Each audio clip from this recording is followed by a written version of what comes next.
Buen día.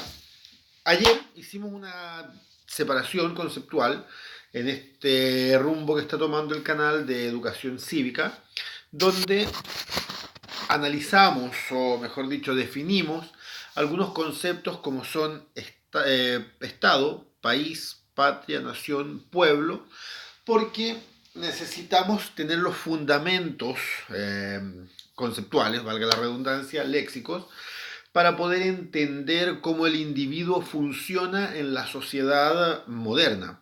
Como en algún momento dije y lo repetiré muchas veces, somos más de 7.000 millones de personas en el mundo, 7.000 millones de seres pensantes con ideas totalmente distintas, que estamos agrupados en distintos también espacios geográficos y dentro de estos espacios geográficos delimitados por una línea, dijimos, imaginaria, que solamente está en el mapa, formamos los países. Para administrar los países y administrar al pueblo, a la nación, a la gente con sus costumbres y culturas que vive dentro de esta rayita mágica, nosotros vamos a ver que aparece el Estado. Hoy día vamos a revisar entonces las utilidades que debiera tener el Estado. Cuando hablo de utilidades, me voy a referir a que el Estado sea útil para algo, no que reciba ganancias, que también se le llama utilidades a veces. Hay que tener cuidado con esta ambigüedad que a lo largo del tiempo. Ok, utilidades del Estado. Vamos a ver que las utilidades a grandes rasgos van a ser básicamente dirigir, administrar, proteger, regular y legislar, y obviamente hacer cumplir lo que se regule y se legisle dentro de un país. Explico. Nosotros sabemos que hay distintos países. Tienen diferentes características. Para que nosotros nos hagamos una idea de cómo esta es una línea imaginaria, la raya de los países, podemos pensar, por ejemplo, en la división que se hizo de África por parte de los grandes estados colonizadores. Los grandes estados colonizadores se dividieron el mundo y cuando separaron África, lo separaron con líneas que vieron en el mapa simplemente, sin pensar en las diferencias de nación que tenían los pueblos habitantes de África, diferencias religiosas, culturales, idiomáticas. Y ahí nosotros vamos a ver que esos problemas que se produjeron porque la gente fue separada por líneas arbitrarias completamente, eh, hasta el día de hoy está trayendo algunos problemas de guerrillas, de incluso dictaduras que se han dado por consecuencia de estas diferencias culturales. ¿Ok? Por eso nosotros vamos a ver que el Estado tiene que dirigir entonces a estos países, este invento que se hace. La dirección que hace el Estado básicamente va a ser, por ejemplo, en qué relación yo tengo con mis países vecinos. Un ejemplo, ¿con qué países yo puedo comerciar? ¿Cuál va a ser el cambio de moneda entre la que se ocupa en un país y la que se ocupa en otro? Ahí yo veo que se están tomando direcciones, qué líneas va a seguir determinado país. Pero también se va a dirigir lo que pasa adentro del mismo país. ¿Qué decisiones se toman? ¿Qué líneas ideológicas yo voy a seguir, por ejemplo, en educación? ¿Qué decisiones voy a tomar con respecto a la salud? Y ahí nosotros vamos a ver que el Estado entra a administrar. Adentro de un país se producen recursos. Y los recursos, sean minerales, vegetales, animales, se transforman de una u otra manera en dinero. Entonces el Estado también va a tener la capacidad y la función de administrar el dinero de un país. Después vamos a explicar cómo se produce el dinero de un país con una explicación bastante sencilla, ojalá. Este Estado entonces va a administrar los recursos del país y va a ver, por ejemplo, cuánta plata yo le envío a salud, porque la gente, el pueblo, dijimos en el video anterior, va a necesitar salud, a veces se va a enfermar. ¿Cómo yo la mantengo sana? Esa gente me sirve que sepa leer, que conozca educación cívica, que sepa sumar. ¿Me sirven de algo esos culiados si no saben nada o necesito que tengan algún conocimiento? ¿Cuánto dinero les doy yo como papi Estado para que ellos puedan educarse? ¿Ok? ¿Cuánto dinero yo voy a destinar? Dijimos que había que dirigir el país con sus vecinos, por ejemplo. ¿Cuánto dinero yo voy a destinar para que haya un ejército, en el caso que el país cuente con un ejército, y ese ejército pueda comprar sus juguetitos y avioncitos y cositas para poder matar gente? Ahí yo voy a tener que destinar entonces algunos recursos, algún dinero. Esa administración la va a hacer entonces el Estado. Esas son las funciones. Y aquí nosotros vamos a ver que también tiene que proteger. ¿Proteger a quién? Se supone que el Estado tiene que proteger al país en su conjunto. Y para proteger al país en su conjunto tenemos que tomar que hay un sustento, digámoslo, que es geográfico. Hay una tierra que hay que protegerla. Creamos o no creamos en religiones indígenas, pero hay una tierra que hay que proteger porque ahí vive la gente. Y también hay una gente que hay que proteger porque es la gente que produce recursos. Esa función es del Estado. Y ahí en la protección vamos a ver que también se junta con lo de administrar recursos. ¿Me siguen? Ok, el Estado entonces vamos a ver que dirige lo que pasa con el país, administra los recursos y protege a la gente.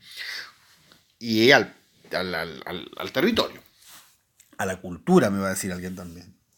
Entonces, para proteger a la gente, el Estado debe regular y parte de la regulación va a ser la legislación. Nosotros vamos a ver que en el Estado moderno, normalmente hay una división en los estados democráticos, por ejemplo, donde se reconocen tres poderes: ejecutivo, legislativo, judicial. Los pueden encontrar en mi canal de YouTube, Profe Punk. Ahí los tengo explicados también, estos poderes que supuestamente debieran estar presentes en los estados democráticos en especial. El poder legislativo va a legislar, va a hacer nuevas leyes, y esas leyes, para los que no conocen más o menos estos términos, las leyes son básicamente el rayado de cancha que me dice qué conductas yo puedo tener y qué conductas no puedo tener dentro de la sociedad conformada por un país, por la gente que vive en un país. ¿Me he explicado?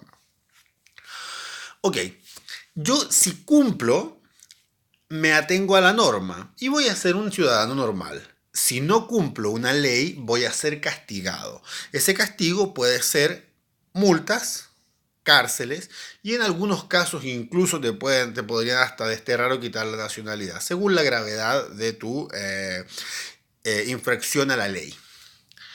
Y el Estado, bueno, si es que está haciendo todo esto, va a tener que también hacer cumplir las leyes que el mismo Estado está planteando.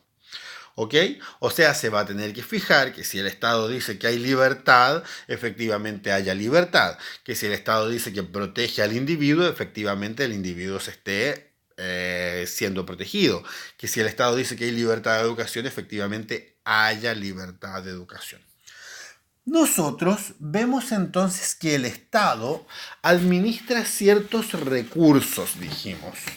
Y cuando hablemos de estos recursos, nosotros vamos a tocar un tema que se usa mucho,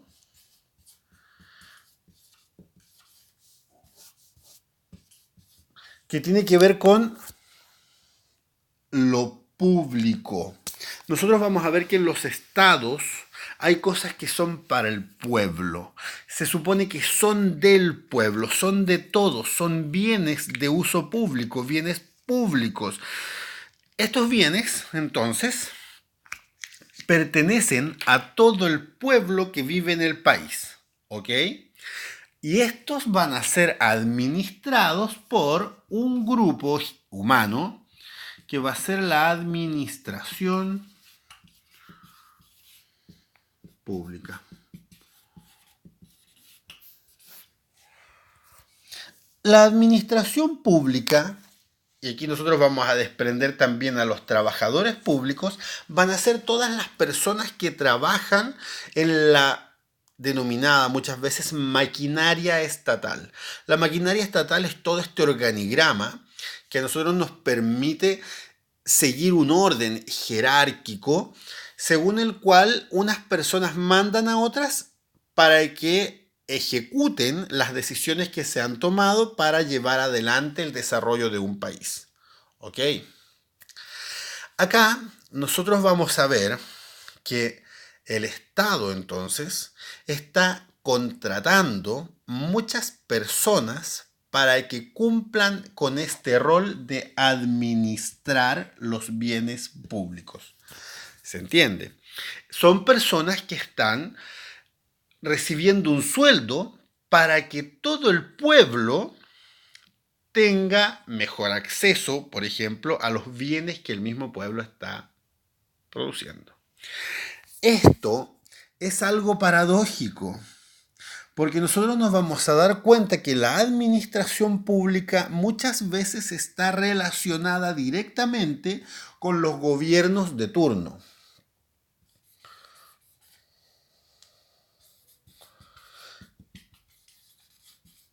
Digo gobiernos de turno, porque nosotros hablamos de un país que nos estamos fijando en Chile, que supuestamente es democrático. Entonces, como es democrático, pueden haber cambios de gobernantes según periodos distintos.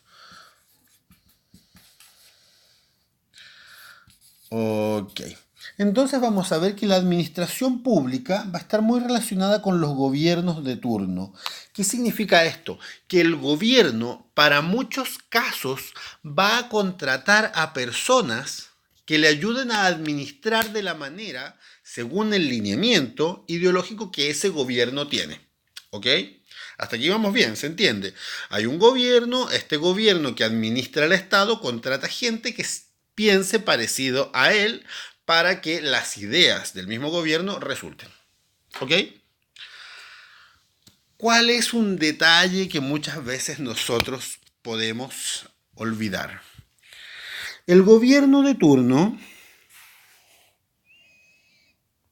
ocupa recursos, plata. Esa plata es del Estado. Y por lo tanto, los trabajadores de la administración pública están trabajando para el Estado. Y los políticos, dijimos, también son parte del Estado, o sea, son trabajadores del Estado. Y aquí nosotros vamos a ver que si es que los trabajadores del Estado, incluidos los políticos, reciben un sueldo del Estado, son empleados del pueblo. ¿Se entiende? Porque ellos están trabajando con plata que es de lo público. Entonces ellos deberían cuidar más aún los recursos que son de todos. ¿Se entiende? Esta gente que tiene sueldos recibidos con dinero de todos debe administrar los recursos entonces que se ocupan para mejorar la condición de todo el pueblo, todas las personas que viven en un país. Ahí está la utilidad del Estado. En teoría, el Estado debe cuidar el bienestar de los habitantes del terreno que lo conforma. ¿Se entiende? Espero que quede claro. Si es que hay alguna duda, me la mandan a mi correo electrónico, elprofe.nelson@gmail.com. Recuerden que llevamos un mundo nuevo en nuestros corazones.